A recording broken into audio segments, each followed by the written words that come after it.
Hey everybody, I'm Madeline Sklar, host of the Social ROI Chat. We had an amazing time today talking about Instagram with the Instagram expert, Tyler J. McCall. Hey Tyler, how are Hey, you? Madeline. I'm good. How are you? I'm good. Wow, what a chat. We were like moving at lightning speed, having a great conversation today. It was so fun. I loved it.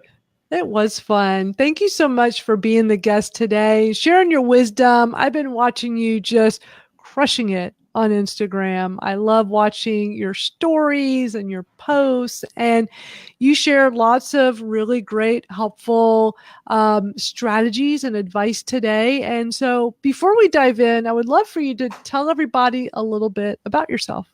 Yeah, so I help entrepreneurs, online business owners, and creatives use Instagram in a more genuine and intentional way to grow their presence online, grow their impact, and to make more money. And I do that through an online community that I run called the Follower to Fan Society, where we educate folks all about Instagram marketing strategies. That is awesome. How did you get to like what drew you to Instagram? What made that be like the one that you are just so great and passionate about? Yeah, so Instagram was the place where I loved to connect with other people. I feel like it's just such a fun and easy platform to get started on, to find other people to connect with, to build relationships, to build community with other people. So I've just been a huge fan of it forever. I actually got my start when I had my own business. I had a handmade product and I was marketing that on Instagram myself. And then from there, started running Instagram accounts for local businesses and then national brands and then teaching people how to do it themselves. So I've been using Instagram for marketing since 2015 and I've just fallen in love with it so much more every single day since then. That's great. It really shows in the posts that you do. I love following you with your stories. You do such an amazing job. And I want to tell you, one of the strategies that I followed from watching you is, it's interesting that I think we just take for granted and assume people have their audio on when they're watching stories, and that's not the Yeah, case, right? yeah, Like, what yeah. percent of people have it? Isn't there like a percentage of that like is turned off? There is, yeah. So, Instagram said maybe about a year ago, or a little bit less, that like I think they were saying 20% of Instagram users watch Insta stories with the audio off, 80% watch it with the audio on. And I was thinking at that time, I was like, that can't be right because we know on Facebook, like 80% of people watch video with the audio turned off. Right. I was like, this can't be true. And the latest numbers from Instagram now say it's a 60-40 split. So 60% watch with the audio on, 40% Okay. watch with audio off. But I feel like that's still not true either. Yeah, right. I feel like Because it's still Facebook, more. Yeah. yeah, I know because so like I always have it on, but I'm in my own home office setting, so I'm Hmm. not worried about bothering anyone. Whereas other people Yeah. say, they're in a place where they just can't have audio on, so they're Yeah. watching with no sound. So I love your strategy of how, and I know you've talked about this before too, how to have the text on there that kind of Yeah. says what you're doing or what you're saying, so that those who have the audio off have an idea of what you're talking about. Yeah. And I got in a habit. So when I post my stories, I don't always have all the audio. I know for some of yours, you'll just have, you'll basically type out everything you said. I'll Hmm. make sure that I have something in there so that people can kind of get the gist of it. That if they're not able to have the audio on, they at least know what I'm talking about. It Yeah. seems like that's important, right? It is, yeah. I do it for two reasons. I mean, of course, to make our content more accessible. I think all of us as marketers just need to be more aware of how we can make our content accessible to more people. So that's the Mhm. first reason. That's why I actually started. We had a student join us in our community who's deaf, and I started thinking like, oh my goodness, I'm creating all this content for my students, and then for people on Instagram, and there are people who can't consume this content. And then the other reason is it really, and I don't know if you've seen this when you've been doing it, but it really helps maintain higher story retention, which is one of those stats that we talked about during the chat this afternoon. That's one of those key stats to look at to figure out whether or not your Instagram strategy is working. And having that retention of the number of people who started at the beginning of your story and who are left at the end, I found that having the text on the screen really helps you maintain higher retention because people aren't coming to your story, seeing that it's a talking head video, and then, they're on the train, or they're at their 9 to 5, or they're trying to sneak it while their husband's making them watch some terrible TV show, right? And they're like, Yes. and Amy they're like, Porterfield, right? Amy right. That's Porterfield what she says that. said. Yeah. She was Yeah. like, I love that because I'm trying to watch it when Hobie's like making me watch some terrible show. Right. Yeah. So that just helps you have that higher audience retention, which is huge. I love that. That's so smart. And I didn't really clue in on that for quite a while. And I've seen other marketers just do the talking head as well. And then when you had talked about it on Instagram, I'm like, wow, this makes sense. It was like a light bulb moment for me. It's like, this makes sense. So I'm so much more aware of it. Every time I do Instagram stories, I think about that, and I think about you, because that was really smart advice. So I'm so glad that you're here with us so that you could share some more of your wisdom today. Our topic is Instagram for business. And we talked about a variety of things. Why don't we start with question number one? And you could just kind of give your expanded thoughts. Yeah, sure. Because that's what I love about doing this after chat is just, going from Twitter where it feels like texting, right? It just feels like, just reading a bunch of text, which is fine and great and awesome. But now it's like we can see you, we can hear you, and hear your thoughts as we dig a little deeper. So question number one, what does a new business need to understand in order to start selling on Instagram? Yeah, it's such a good question. I think the answer works for new businesses and established businesses on the platform, especially those who are kind of doing the thing on Instagram but not really seeing results. So what we talked about in the chat was that the idea of having complete clarity about who you want as a follower, and really adjusting your mindset about Instagram. And I think all social in general, we just all need to approach it with a healthier mindset of, I'm not trying to accumulate a bunch of followers here. Instead, I'm trying to connect directly with the ideal person that I can serve with my product or my service, whatever it may be. So when we shift our focus there, it just makes our work on Instagram that much more meaningful, that much more intentional. And I would recommend that for especially new business owners who are coming on Instagram.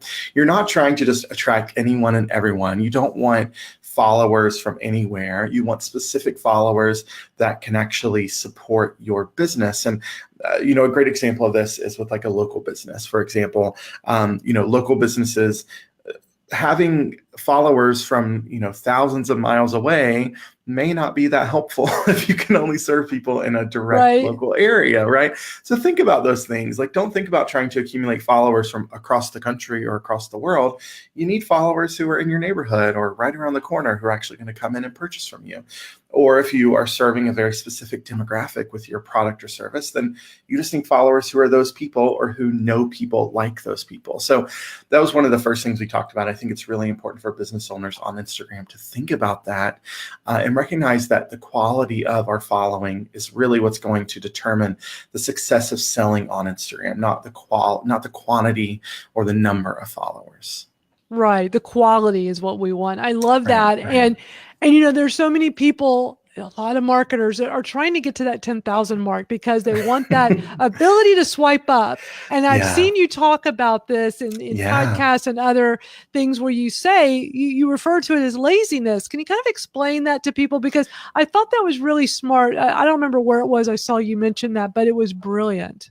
Yeah. So I always start out the conversation about the swipe up. And for those watching who don't know what we're talking about, it's on Instagram. Once you achieve 10,000 followers on a business account, you get like this fun little Easter egg unlocked for you on the app where you can now add links to your Instagram stories and folks can swipe up to head over there to another website or something like that. So I always start this conversation with the fact that as someone who has the swipe up and who uses it, it ain't that great. Okay. It doesn't do that. It's not like some magical key to unlocking your success on Instagram. And I am a big believer in the fact that just using the swipe up, again, as someone who uses the swipe up, it's just lazy marketing. It's just lazy marketing because all you're doing is saying, hey, here's the thing. If you want it, go and get it. And that's like the end of the conversation, right? You're leaving it in your followers' hands. So I like to continually kind of test what's working best for me on Instagram, and so I can teach my students what's working best as well. So I'll test something. I'll be working on driving traffic out to a lead magnet or a sales page or something like that, and I'll use the swipe up maybe one day, and then the next day I'll say, hey, if you want the direct link for this thing, send me a direct message right now. And I tell you, like more often than not, I'm getting dozens, or I mean, I did this recently. I had a swipe up on one, and then the next time I did direct message me. I think we had like 28 people swipe up, and I have a really engaged following. I get thousands of Instagram story views, high retention on my Instagram stories, lots of DMs. I had like 28 people swipe up to go to this link. The next day I said, hey, if you want this thing, send me a direct message. And I ended up responding personally to over 120 direct messages, sending them Whoa. the link to download this thing. And I think what we need to remember, the reason that the swipe up isn't super effective, the reason that a lot of the strategies that people are using on Instagram right now, marketers included, and I love y'all, but we're doing some stuff on the platform that's not working, is the fact that Instagram is not a traffic driving platform. It was never designed to drive traffic. It's never been really functional in that way, meaning that getting people off of Instagram is hard. So a lot of times marketers try and get really lazy and they say, oh, just swipe up or go to the link in my bio to grab this thing or to see this thing or read Yeah. this blog post. So instead, I would challenge you to bring as much of your content, as much of the experience that you're creating on other platforms, on your website, on your blog, on your podcast, wherever, bring that on to Instagram and keep it as native as possible. You're going to get so much further than just trying to throw people off of Instagram to consume more content. I love that. And I think that is so interesting how just by saying to DM me that will get you more people doing it and go Yeah. that route. I love hearing that. That is so awesome. I was hosting a webinar today for Sue B. Zimmerman on Yeah. Instagram business. And in one of her slides in the slide deck, she was kind of highlighting where in one of her Instagram posts, she put DM me for more information and really like highlighting that to the participants to say, hey, like this works. So I love It's that. super That's so effective. great. Yeah, I Yeah. love it. Awesome.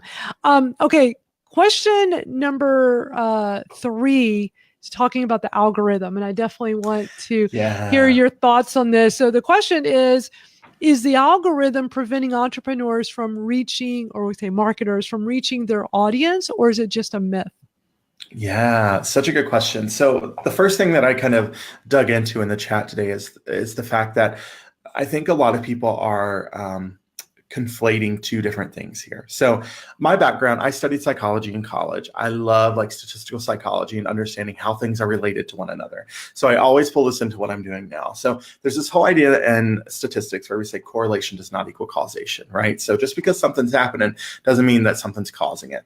So I think a lot of people are seeing, oh, engagement is down in the feed, or I'm not getting as many likes or as many comments. It must be because of the algorithm.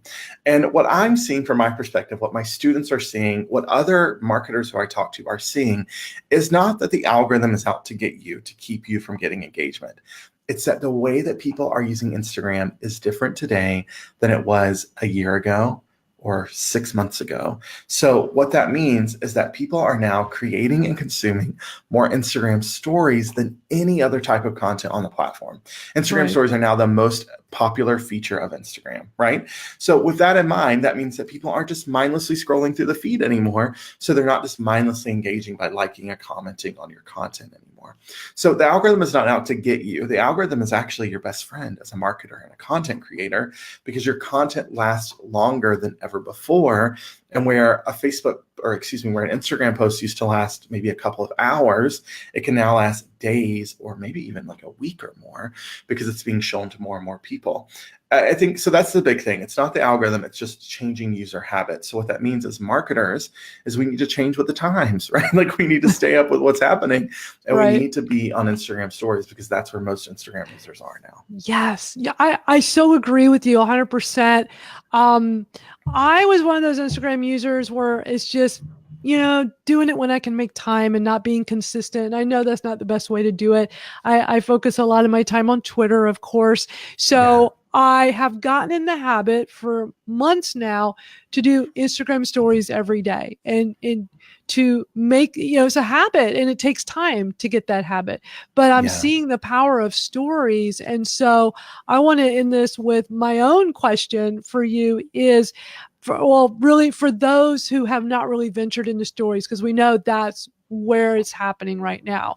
Yeah. For those that are not really, because I've gotten consistent, I'm very proud of myself. I'm in there every day Hmm. posting stories. So for those who have not really done that, what are your tips for them to like really get into this? Because you have, you're proof that it works very well. Yeah. Yeah. So like maybe a little bit of some tips, and then what are the benefits for them? Totally. So to get started with stories, I think the first thing to kind of come to is trying to get really clear on how you can better serve your followers through your Instagram stories. So looking at how you can either continue to educate them, inspire them, or a really incredible function of stories is to bring them closer to you and your business and your brand, right? So kind of pull them in closer.